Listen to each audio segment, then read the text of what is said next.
Hey, this is Donna Price with Visionary Womenpreneurs Radio, and I am thrilled that you have decided to join me today.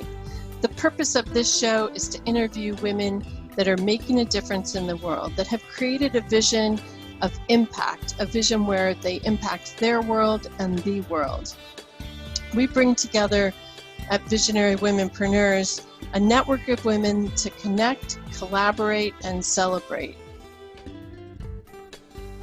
They envision with purpose. They lead by connecting with other women and collaborating with them. They strategize to have an impact on the world, and they take consistent action to make it happen, celebrating their successes along the way and taking on challenges and learning from them. We focus on areas such as ending poverty, empowering women and girls, youth education, earth stewardship, womenpreneurship, health, and well-being. We talk to women that are impacting the world so that they can inspire you on how you can make a difference in the world. Join me in welcoming our guests and let me know if you have questions that we can answer. Thank you for joining Visionary Womenpreneurs Radio today. I am thrilled that you are here. Hey, welcome to Visionary Womenpreneurs Radio. Today, I am thrilled to have Barb Garrison, and we're going to be talking about the inner work that you have to do to be successful as a womanpreneur. So let me just tell you a little bit about Barb before we get started. She's a career and money breakthrough coach and job you love expert at Internal Groove, the company she founded 14 years ago. She helps burned out, success-driven professionals who are just going through the motions design a career based on their truth that makes them leap out of bed even on Monday mornings. Barb supports corporate executives and entrepreneurs alike to move from self-doubt and burned out to relief and freedom. After 18 years in marketing and surviving corporate burnout herself, Barb combines her experience as a mentor, marketer, corporate director, consultant, and two-time entrepreneur with her passion for self-discovery. She has degrees in psychology and mass communications, plus three professional coaching certifications. Informed by her natural gifts and highest truth, Barb is an expert at designing creative career solutions that people might not see on their own. So I'm thrilled to welcome Barb Garrison to the show today.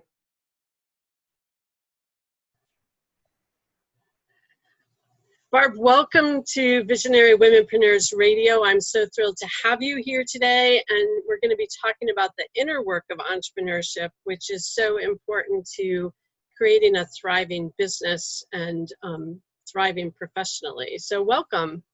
Thank you. Thanks for having me, Donna. I really appreciate it. Well, it's great to talk with you and have you here today. And so I want to just start off with defining, like, what do you mean by the inner work of entrepreneurship? Because we all know the doing work of, service delivery and product creation and marketing, but what's that inner work? What do you mean by that? Yes. I think that's where most people are focused on the doing. And I think very often what they're missing is the inner work. So what I mean by inner work is that I find entrepreneurship is really a journey of self-discovery. And it's an opportunity to grow through what I call your core life lessons. And frankly, what I've seen in the last 14 years of working with clients, and I've had 2 of my own businesses, that your business can only grow as much as you're willing to grow. And when I say grow, I really mean our mental habits, our emotional patterns, the way we think about ourselves, the way we value ourselves, the way we don't value ourselves, how much of an advocate are we for our vision? Are we more committed to our self-doubts than we are our vision?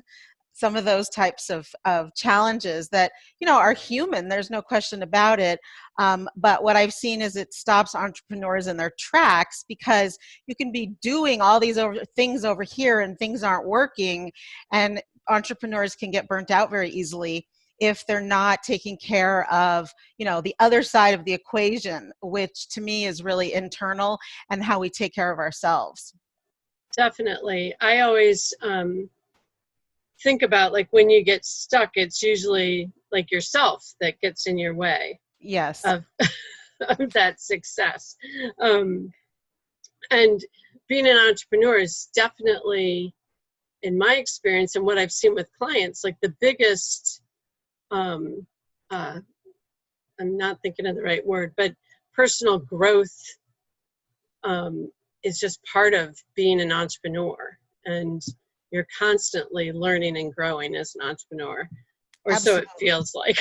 Well, absolutely. And I would actually go so far as to say that if you're not someone who really thrives in a growing, learning type of environment and is hungry for that knowledge and self-reflection, that being an entrepreneur may not be the right path for you. You know, one of the things I do with some of my clients, I call it take an x-ray for the entrepreneurial bone, because I really believe that we either have the bone or we don't have the bone. It's not good or Yeah. bad, but we really need to know so that we aren't not only in the wrong environment, but we aren't feeling guilty about not fitting in the environment that we're in. And if we do have the entrepreneurial bone, it doesn't absolutely mean we have to start our own business, but it does mean we need to be in an environment that's very entrepreneurial, where we can express those skills. And there's some very key habits and traits of entrepreneurs. And I would say one of them is the almost insatiable desire to learn. Yeah. When you're comfortable in that world, entrepreneurship can be a blast because, you know, you get that every day.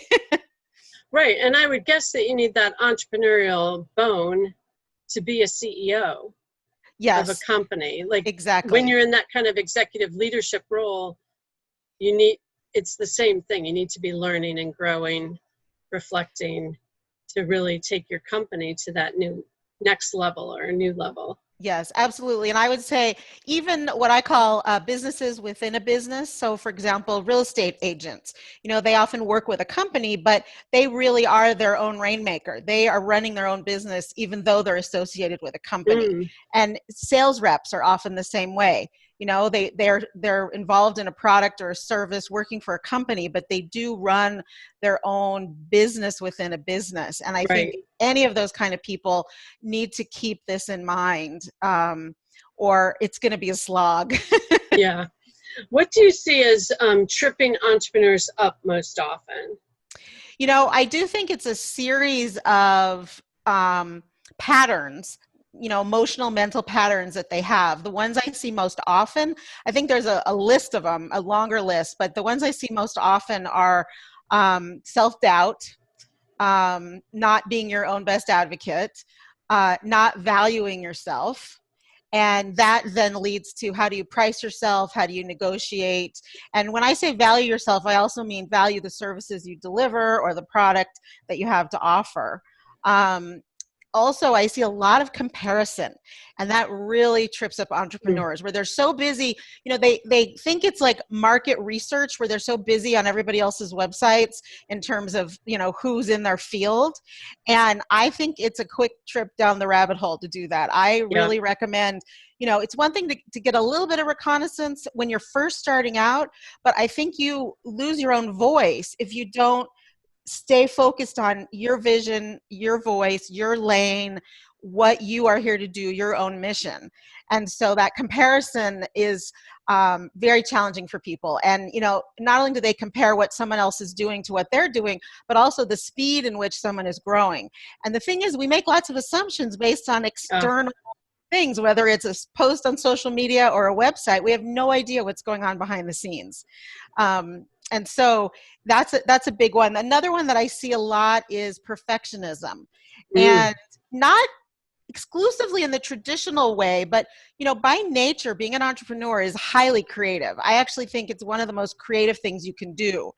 You know, not in an artistic way, like it's not like being a sculptor or a dancer or photographer or painter, but in terms of creative problem solving, I mean, literally that's what we do all day long. right. And if you are too wrapped up in trying to get everything perfect without even knowing what your market wants or what's going to work for you, or whether it's the right timing, you'll never get out of the gate. And you hold yourself back, which sometimes has you, sort of hiding out or playing small or not taking risks. And I feel like entrepreneurship, you have to be willing to try some stuff and not know for sure, is it going to work? Definitely.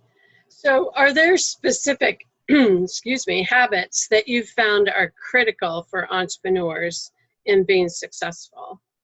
Definitely. I actually have a list that I teach, a mastermind group that I do with entrepreneurs, of 25 different ones. I'll just cover a few with you right now. You were like, don't go all 25. No, the first one I'm going to say is to be what I call all in, which is all in no matter what. I see so many people sort of put one foot in and say, well, I'm going to give this a try and see how it works, while they're still looking for a job on the side. And, listen, if it's required to pay the bills, that I get, I understand that. But mentally, you really have to be so wholeheartedly all in no matter what. When I started this is my second business, but when I started that 14 years ago, one of the things I said is, if I have to stand on a corner with a sandwich board, I will. Now, this was quite a while ago and long before we had as much technology as we have now, but literally I meant that when I said it. Luckily, I never had to do that, but I was willing to do that to build the business. And I think that's what's most critical. So I don't know if you want to jump in, because I have a number of habits I want to share about, but I want to also give you a chance. I so agree with that. I have a metaphor that happened in my own life that commit to the move, where it's really about that being all in, that if you're not fully committed to your business, you're just dabbling here and there, it's hard to make it really successful. So tell us another one of the habits that on your list of 25. Yeah, another one that I find is very effective is what I would call daily planning with yourself. And what I think is most important about this is to get really clear on the three, I call them HPAs, for high potential actions, that will move the needle on your business the most. And I say that because being an entrepreneur, you are never bored, and there is always a list 50 miles long. Your lists have lists. There's always stuff to do. And in fact, that's an easy way to get scattered. And you can end up doing lots of little tasks, but really not be focused on the things that move your business the most forward. So I recommend in the evening, when you're sort of closing up your desk or your computer and getting organized and putting things away before you wrap up your day, to just get a little one of those little 2x2 sticky notes. Old school, old school, high-tech sticky notes. And because there's just about enough room to write 3 things on there and not too much more. And to write 3 things that will move the needle on your business, and then put that actually on your computer screen, so that when you sit down, you're not tempted to jump into social media or email first. And instead, you focus on those 3 high potential actions first. Because if for whatever reason you get distracted, something happens, something unexpected, you have to run across town to a meeting, and if really all you do are those 3 high potential actions for the day, and if you do those every business day, you will absolutely grow your business. Yeah, I like that. All right, tell us one more. One more I call stand in the jello. And this is a bit of a funny metaphor. What I imagine is kind of a bathtub full of jello, right? Made with, regular old jello that we feed kids, right? Yeah. And if you imagine your pants rolled up to your knees and you're barefoot and you're standing in the jello, the jello feels kind of squishy, kind of cold, not all that comfortable, but the jello isn't going to kill you. And what most people think is, oh my God, this is uncomfortable, I need to run out of this jello. But if you think about it in this way, I get my clients laughing, because it's like, it's kind of silly. So it gets you to take yourself a little less seriously. And when you're trying something new, or you're stretching, or you're making a phone call to someone you feel a little intimidated by, or you're getting on stage for the first time, just remember to stand in the jello. It's only jello. It's not going to kill you. Oh, I love that. That's a great metaphor, and so visual, so people can really picture that. Great. All right, so all in, daily planning, stand in the Jello. 3 of the habits out of 25 that you Yes. teach. Yes. So what if what you're passionate about doesn't pay the bills? Great question. Great question. So I will tell you, since we're talking about the inner work of entrepreneurship, even the nature of that question tells me that there's inner work to do. Because what I hear there is someone taking themselves out in advance of even knowing for sure. They don't know. And my belief is that anything can pay the bills, anything. But is that easy? Not necessarily. You have to be absolutely all in, and you have to be willing to try things. You have to be willing to test it out, or shift your market, or shift a product, or make adjustments, or ask questions, or have enough in funding your business, have a backup plan. Like it's there's always a way. There's always a way. It might not be the easy way, but when someone asks a question like that, they're already doubting themselves in advance. And I actually see this quite a lot, where they say that they decide, oh, well, that's not going to pay the bills, so I better not start that business. Now, I do believe in some amount of market research, but I also know that high enough levels of creativity and problem solving and stopping at nothing to make it happen, you can pay the bills. It's such an interesting thing because I have a passion for cycling. And years ago, I was in a group where it was like a networking group, and we were doing like a woman was kind of leading a coaching session as part of the networking. And she said to me, "Why aren't you doing something with cycling?" And I said, just that, because it's not going to pay the bills. Uh-huh. And right now I'm developing a plan to do it that would actually pay the bills. So, Excellent. but Excellent. sometimes it takes you like brainstorming and that creativity that we talked about earlier, you talked about earlier, of figuring it out. Yep. Yep. And it may take longer. It may require a different kind of investment of time, energy, and money, but it can always be done. Can always be done. And if you take yourself out before you even start, then you might as well not even begin. Right. And I think part of what you said earlier, another way that people take themselves out is when they're doing that research and they say, oh, there's too many people doing this already. Mm-hmm.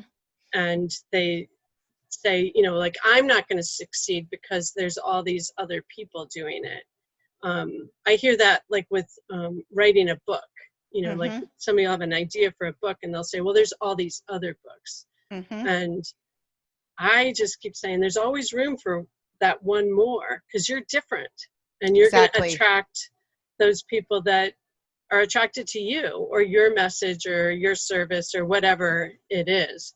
But it's that goes back to that self-doubt and not valuing yourself. That Exactly.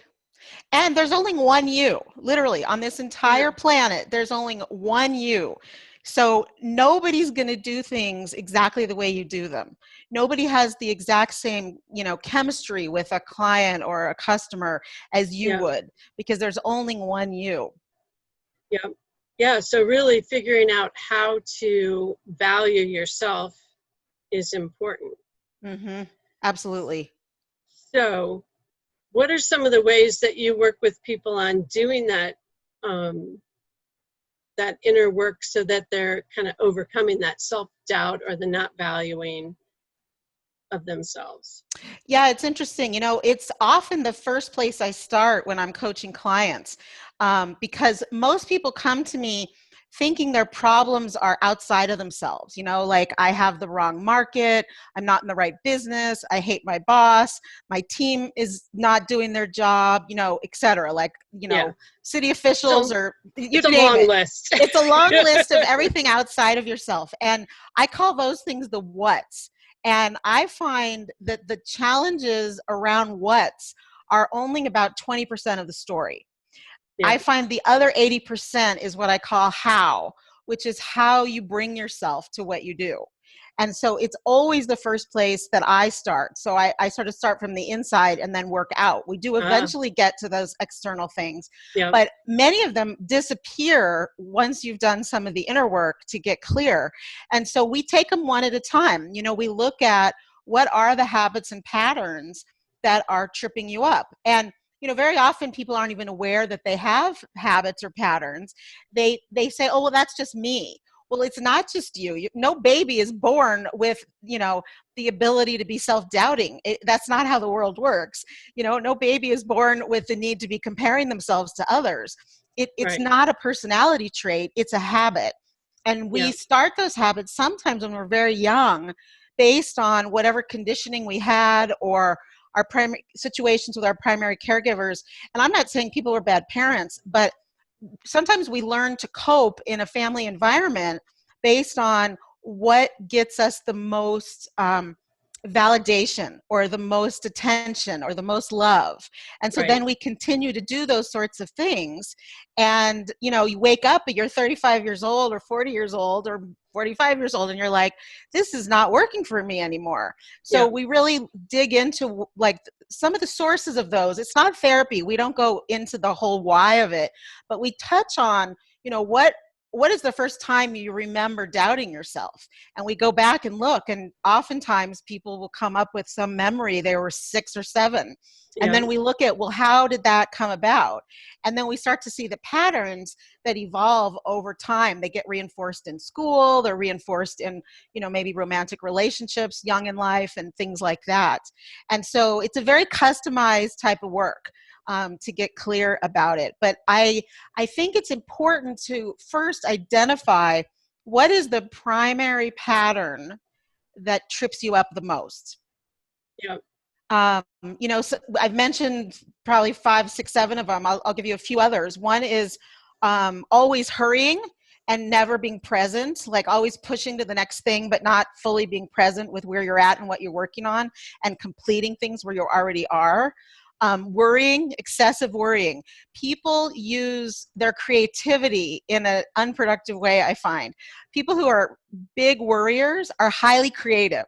And the good news is entrepreneurship is very creative. So what they need to do is redirect the creativity in, I'm going to say, making up stories about what could happen and redirect that into actually using that creativity in your business rather than the what ifs. Oh, I love that.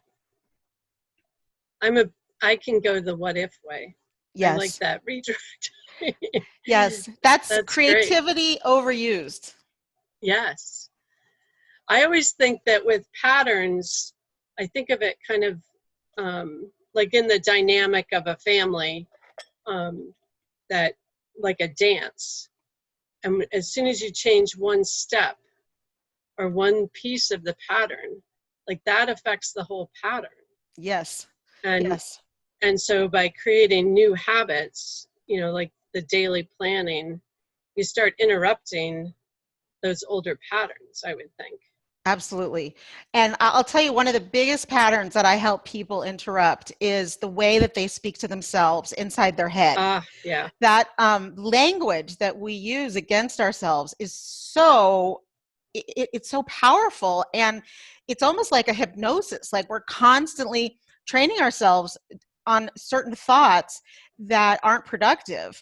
And so one of the first things I do is help people get clear about the things that they say. Now, one of the things I do in my sessions is I record all the sessions for them to listen back to, because very often they will hear some of their own language that they never really realized that they had. And so the 2 tools that I use with that, one is reframe that based on how you would give advice to your best friend based on this situation. Because much of that language, nobody would say to anybody they cared about, ever. Well, if you heard somebody saying it to your kid, you would step in and intervene. Yes. You'd say, no, slug them. You don't talk to my child like that. Exactly. But we allow ourselves to talk to ourselves like that. And we don't intervene. To say, you know, the rubber band on your arm or whatever it is, to interrupt that and say, no, that's not okay. Yes. Yes. One of the things we do in our household, which I love, you have to be kind of old enough to get this metaphor, but like the old, cassette tape decks where when you were rewinding, you heard the tape going like Yeah. backwards. So we always, if we catch each other saying something that isn't empowering to ourselves, we'll say, do you want to rewind that? And we actually make the other person say, Yeah. and then you say it again in a That's more great. empowering way. And so it becomes kind of a fun, funny kind of way to look at it, that helps you rewire it. The other thing I find that's really effective around that is to start daily celebrating what you are proud of. And a practice that I recommend is 5 things at nighttime to just make a mental list, like just as you're getting into bed or maybe while you're brushing your teeth, those few minutes, it can just take a few minutes that you're like in bed, but you're not asleep yet.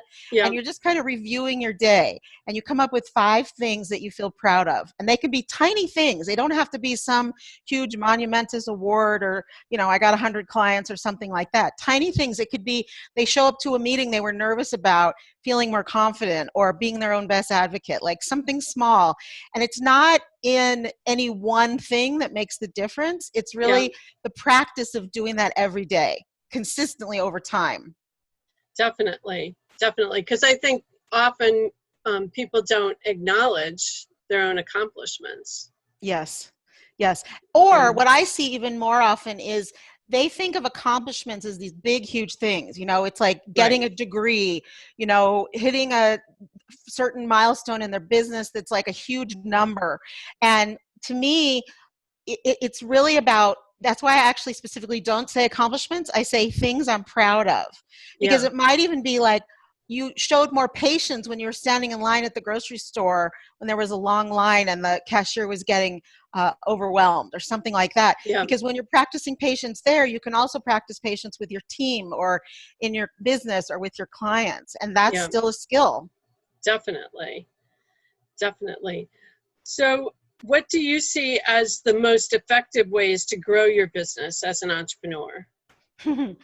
I laugh at that because most people think what I'm going to say is, write a blog, do a website, speak, la, la, la, la, all these reasons. And Right. actually, I'm not going to say any of those. What I'm going to say is the most effective way is what's fun to you and what's in alignment with who you are based on your skills.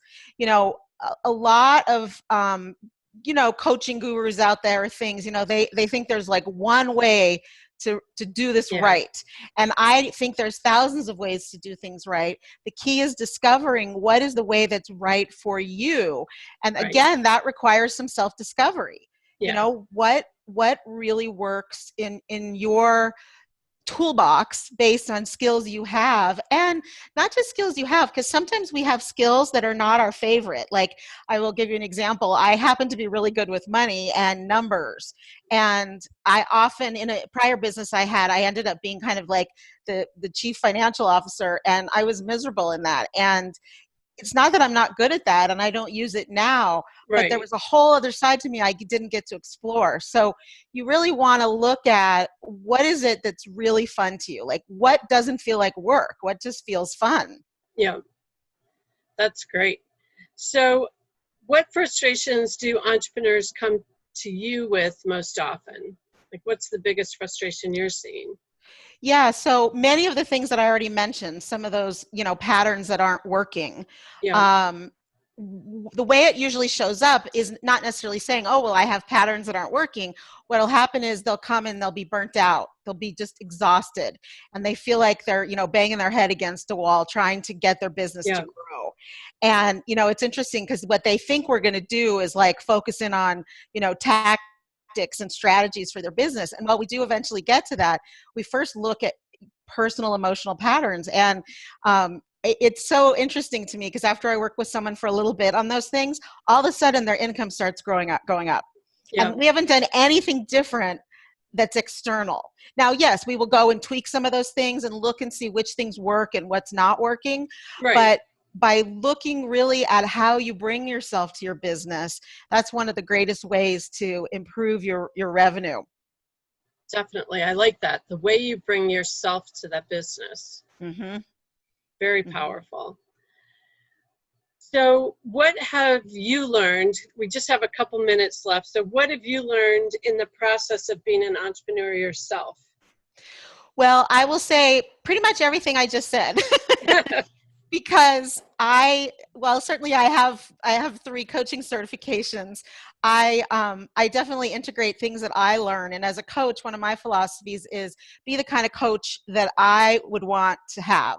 And so Mhm. I'm always learning and growing and try to be 10 steps ahead of my clients. So as my clients grow, I have to still keep growing to stay ahead of them and to be able to offer them, support in a way that meets them where they are. I've been doing this work for 14 years, and I can tell you I'm not doing it the same way today that I was 14 years ago. Right. Yep. So, the all in, the jello, the, daily planning, valuing yourself, all of that are things that I've learned for myself are critical components of growing the business. I think the other thing to also share that there's no perfect business. There's only the perfect business for us.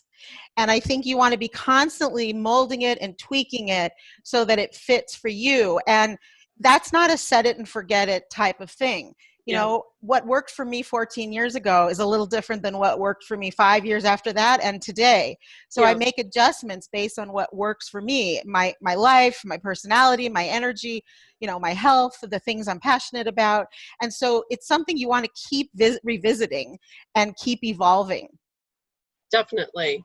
I love that because business is a definite evolution as you move along. And you can Yes. evaluate like what's working and what's not working, or what you like and what you don't like. Because Yes. you might create something that you end up not really liking. And you Exactly. might, Or excuse me, something that you really, really liked 10 years ago, and you've done a lot of that, and now you're ready for something new. And yep, that's okay. definitely. So how do people get in touch with you? What's the best place for them to find you and be in touch? And Yes, well, I actually have a gift for your listeners. oh, great. And so this answers that question as well. If they go to mondaymorningleap.com, mondaymorningleap.com, Okay. they will be able to get a weekly tip or strategy every Monday morning that really are the most frequently asked career questions. And also, these will really dramatically change your week or your Monday morning.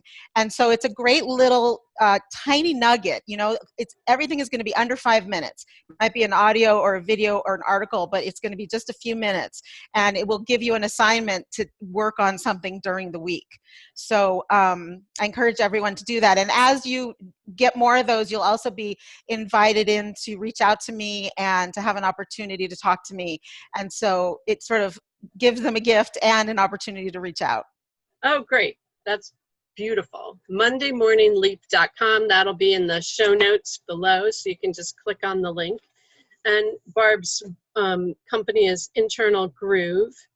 And I encourage people to reach out to her and get some Monday morning tips and strategies for doing some of that inner work themselves, and take advantage of the different things that Barb offers as you receive those emails.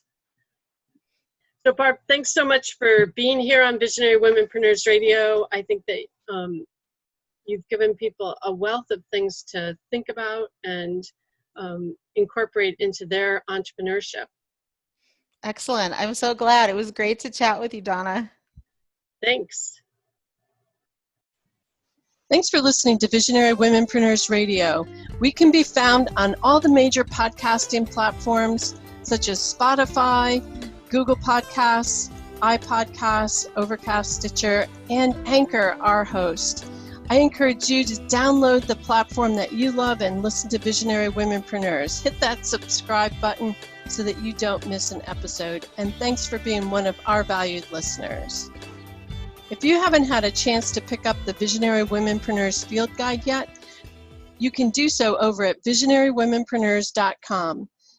Right on our homepage, get that field guide and get started putting your vision and dream into action and make it happen.